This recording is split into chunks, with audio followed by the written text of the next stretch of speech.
Okay, let's get started. Now we are discuss about the Poetics by Aristotle, chapter 13. The ideal structure of tragedy, the ideal tragic hero, and the error of judgment, double ending.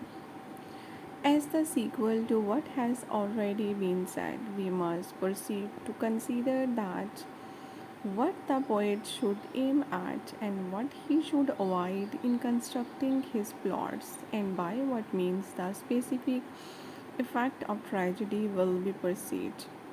We assume that the finest form of tragedy, the plot, must be not simple but complex. And further, that it must imitate action, arousing pity and fear, since that's the distinctive function of this kind of imitations.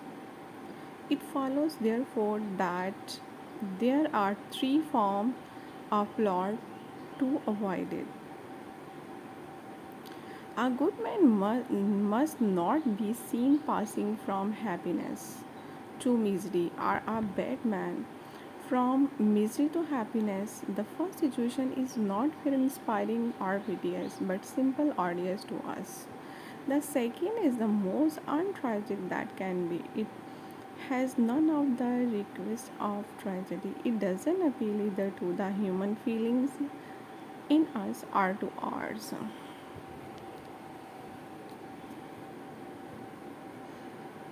Tragedy are part of Greek theatrical conventions. Critics and scholars have considered this chapter to be an interpolation as it hampers the smooth flow of idea in the poetics. The quantitative part of tragedy are prologue, episode, exode, choric song, which is divided into testament and common. Homos. The prologue is the entry part of the tragedy between the beginning and parode of the chorus.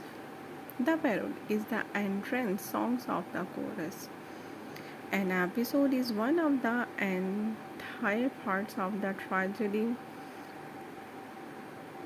coming between two complete choral songs. In modern time, its equivalent would be an act of the play. That the part of the tragedy should be treated as formative elements in the whole was mentioned in a previous chapter. The exode is all that follows the last choral song. A testament is a song of the chorus without anapaesis or touches, while a common is a lamentation song by the chorus and actors in concert. The plot to avoid.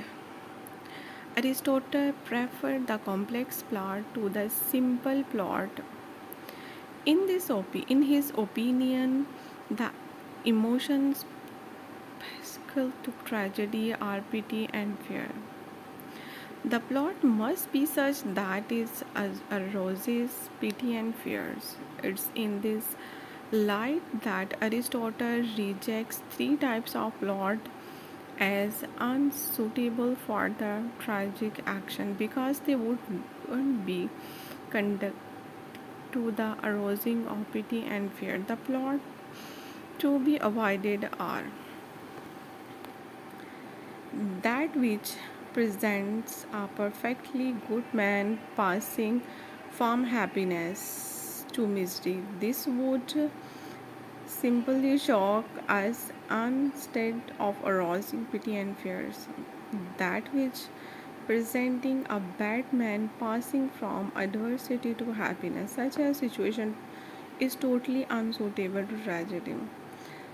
That which represents the downfall of an utter villain from prosperity to misfortune. This would satisfy our moral sense but wouldn't arouse the tragic emotions of pity and fears. Pity is aroused by unmerit. misfortune, fear by the misfortune of men like ourselves. The idea hero. Aristotle is clearly not in favor of two kind of tragic heroes. One is the perfect man, the other is the utterly depraved man.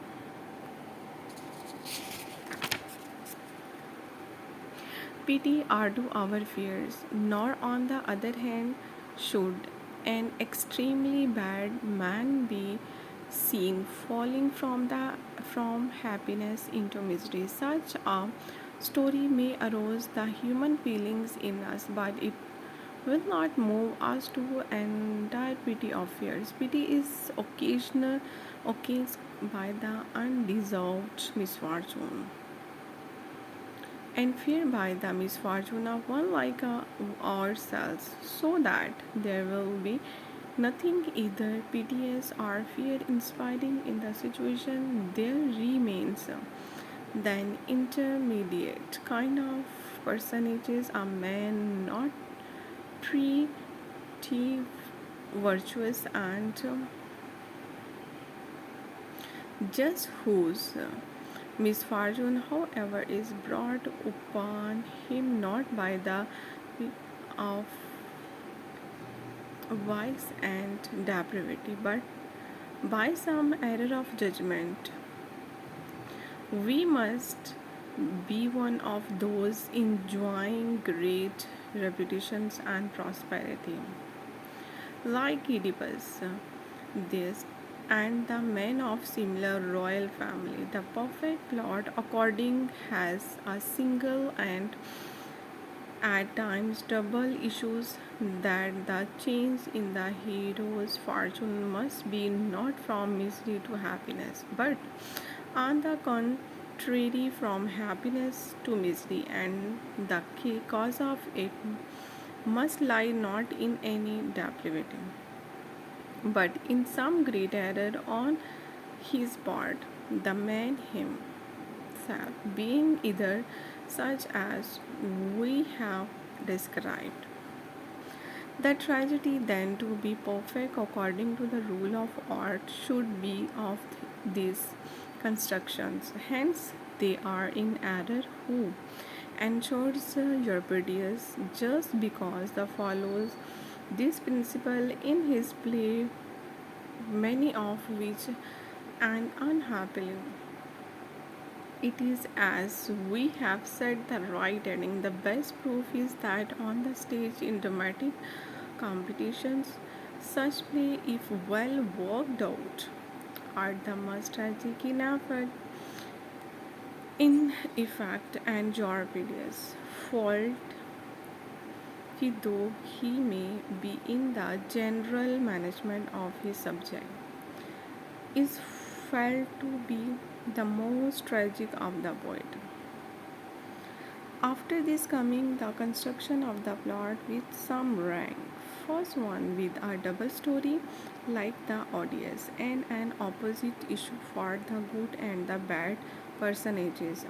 It's ranked as first only though the weakness of the audience, the plot, the poet merely follow their public writing as it wishes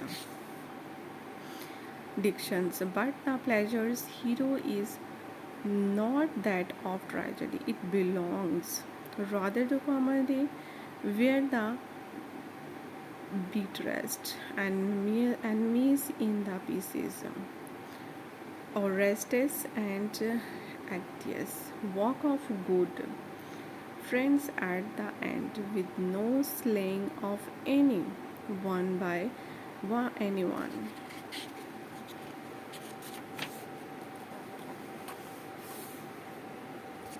Either case, identification of the spectrum or reader with the hero is not possible, and identification is necessary for the feeling of pity and fears. The ideal hero of tragedy, thus, is to be either too good nor depraved, but an intermediate sort of person. His misfortune is to be brought about not through some vice or depravity, but by some error or frailty.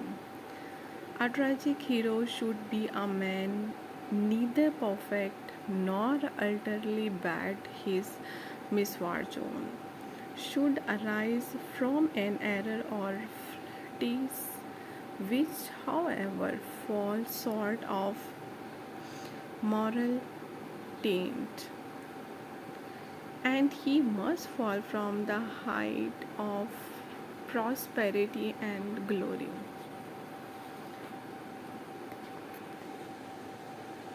A tragic hero must be good but not perfect, such as a man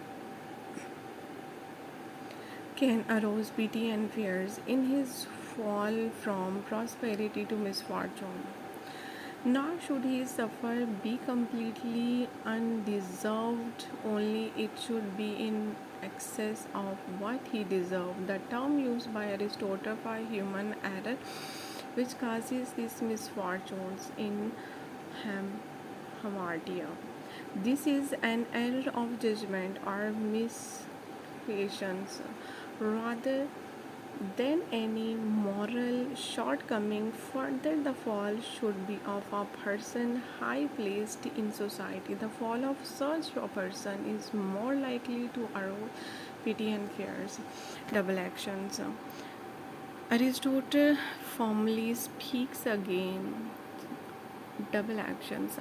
Tragic plot should have from it concern a single issue and have two ends.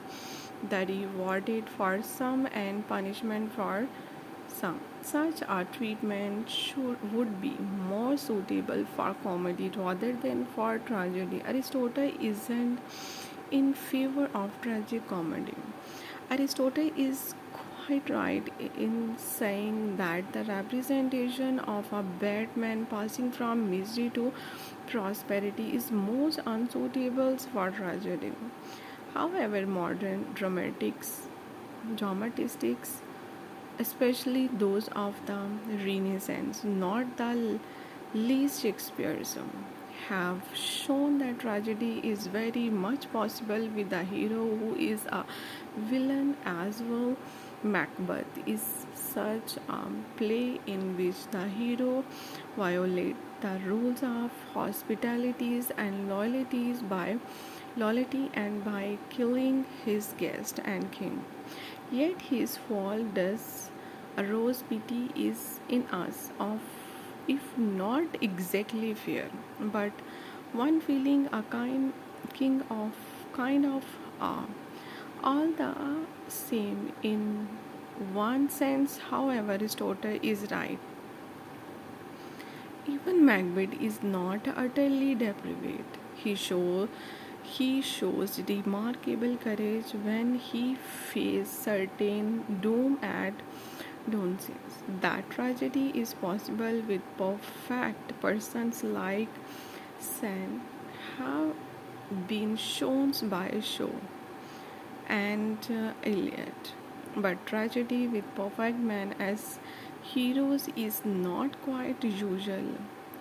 As far as tragic comedy, Shakespeare again shows that they can be quite effective. Okay, do like, shares, and subscribe. Thank you.